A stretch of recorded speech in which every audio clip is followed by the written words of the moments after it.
see what happens now that, Trump got, he called the illness, and that's a whole different discussion in itself. I think I have definitely a different conspiratorial point of view, but I'll save those stupid opinions for another video if you guys are interested in. But so let's start with the SPY. We broke above the all-time high, right? And then we come down. We did not hold above. We fell.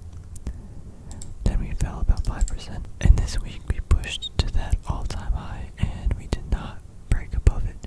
I mean, even despite bad news, we still did relatively good this week, in my opinion. From a month standpoint, a whole month, we're basically in this little downward channel, right?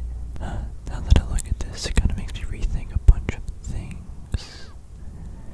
Let's take a look at QQQ while I think about something. QQQ just doing its thing. This is a pretty significant resistance point. We have a candle wick here. Oh, big hold above. That's actually massive. And channeling. Wow. I think tech goes down. I would not be surprised if the market did actually fall a little bit more. Look at this. I mean, even though, again, things happened on Friday, or was it Thursday? Whatever day with Trump. Regardless, it looks pretty grim. But look at this candle. We can even look at it on the day. This is bad candles. We started high, we came down, we then tried to go back where we were, and then we got slapped back down. That's a lot of selling negative pressure. Interesting. I didn't actually look at this before, I just found stocks. I think the market actually will see a bigger extension to the downside, at least. Definitely in tech. I think, just judging by this, this does not look like it's going up. Definitely retesting down here, probably maybe the standard deviation, but man, I wish I got out of my Google position. Google's down 2%. I think I might just sell this Monday morning. I'm coming out with a video, I think. Maybe I'll do it tomorrow or tonight, depending on the ordering I want to do this. I'm going to be purchasing more ExxonMobil.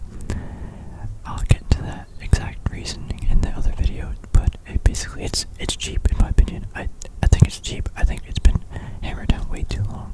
Let's start with the list now. I still have ACB on here. Yeah, I don't want to look at this stock anymore. We have AMD. AMD, I think, actually would have been a great trade, right? We got this, not consolidation, but kind of like a half pipe, and then kind of just a linear trend line up 10%. This was a trade I was going to take, but I didn't just because, I just did not want to. I didn't want to risk the money. It would have been a good trade, but again, I didn't make any money off of it. Good observation, though, I guess. This candle, that pretty much indicates some more downward movement.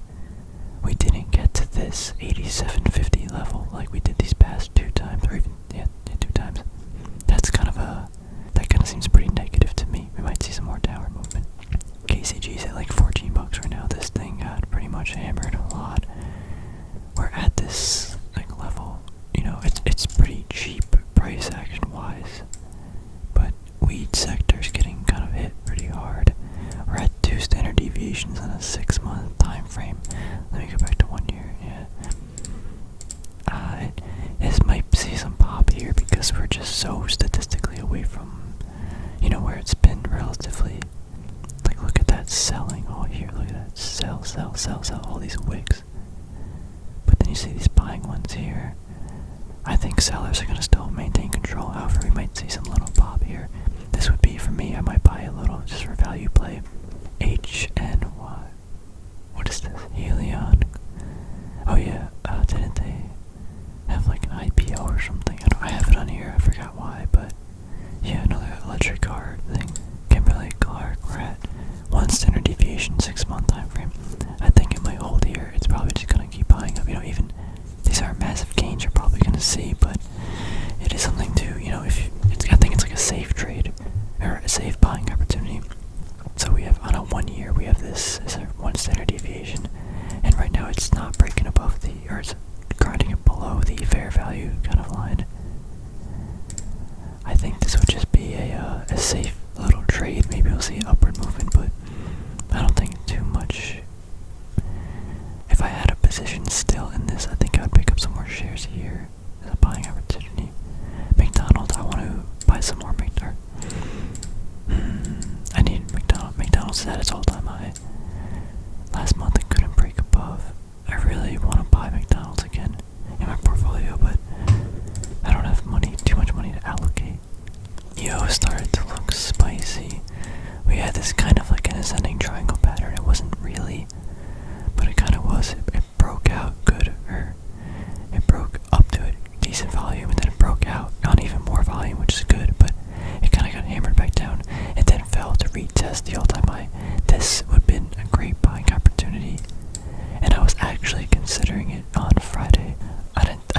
actually started lower, went all the way up, but then there's a wick. A lot of sellers decided to just come in and push it back down. We'll see what happens. I think if it does, it's gonna, or I don't know if it will, but $25, maybe $20 is, no, 25 is definitely the psychological level. And that would be 2 standard deviations about on a 1 year time frame. Just go moving up the thing. That might be a little overshoot. I'll see what happens. Rite Aid is getting like clobbered, like a 2 year, 1 year time frame. We're at 2 standard deviations.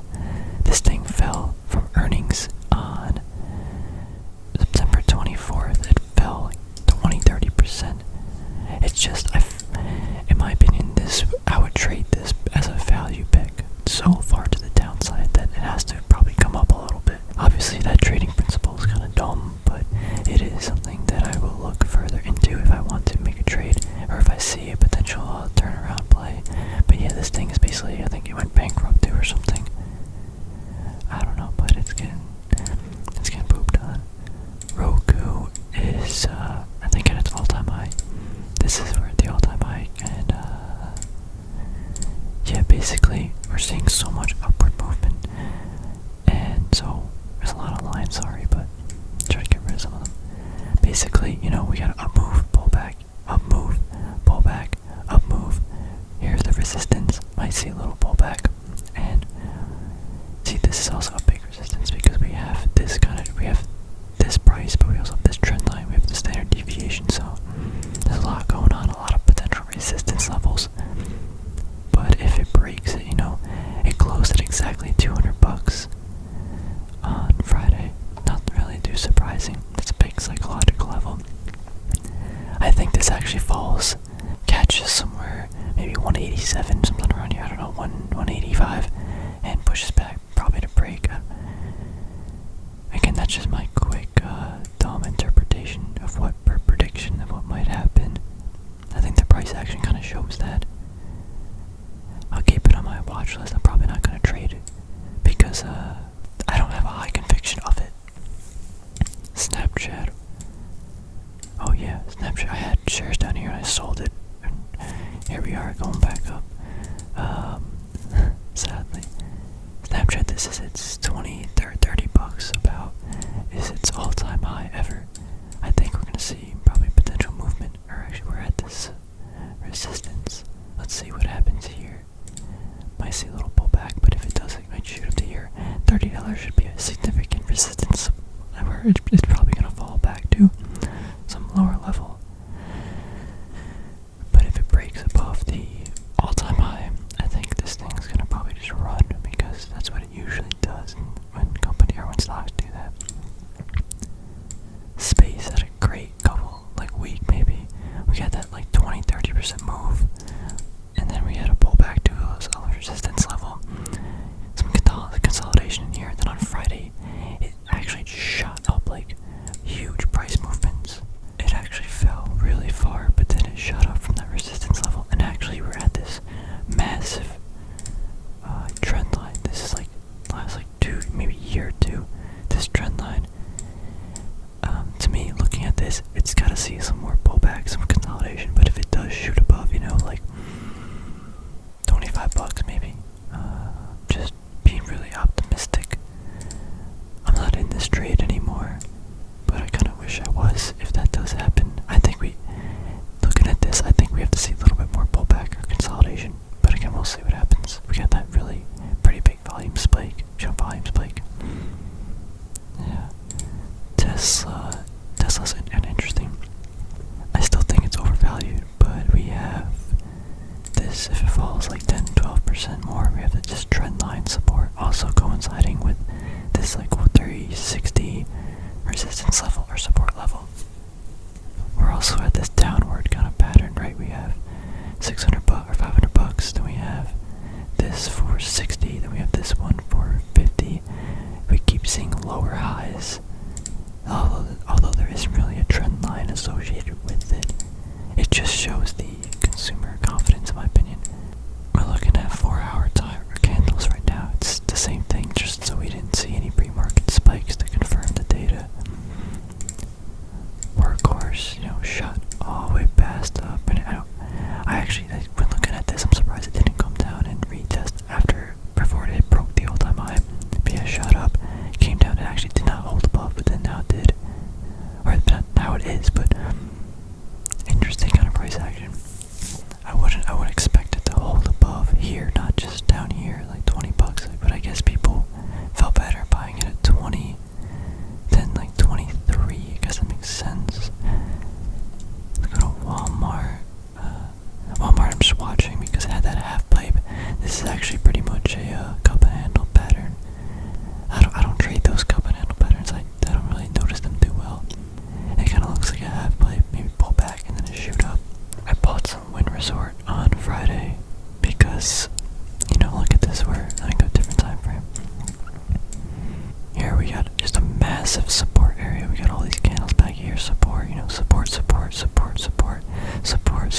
this looks pretty active.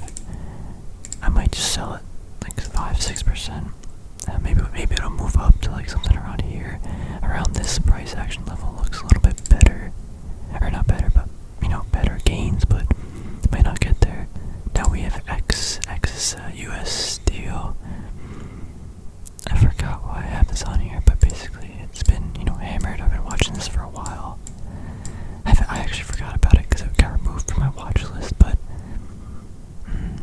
like maybe like $7, $6. I do want it down here for like 6.30, but that's still gotta fall like 10-12%.